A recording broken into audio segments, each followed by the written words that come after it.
Welcome to Sweet Life Beat Life. We hope this video helps. You start by securing data. Make a verified backup to an external drive or cloud so you can work risk-free.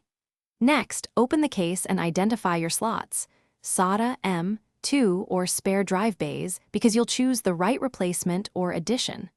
Once done, power down and discharge static with an anti-static strap. Keep a Phillips screwdriver handy. Make sure to have any required cables and mounting screws ready, so you can move straight to swapping or adding storage without interruptions. You'll now physically install the drive and configure it in firmware.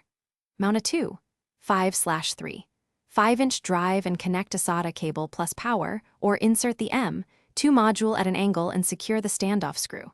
Once reassembled, boot into BIOS or UEFI to confirm detection and select OSI or NVMe mode. Adjust boot order if needed. After the OS loads, open Disk Management or the installer to initialize, partition, and format the drive as GPT for UEFI systems, then assign letters or mount points. Finish by migrating your system or restoring backups. Clone the old drive or perform a clean OS install, then confirm activation and drivers. Once operational, enable trim for SSDs, update drive firmware, and optimize storage locations for performance. If you encounter issues, start troubleshooting. Power down, receipt data, and power cables, try a different SATA port or M2 slot, and test the drive in another system or with a USB adapter. Finally, run small.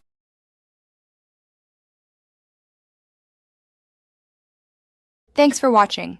Consider subscribing if we helped you.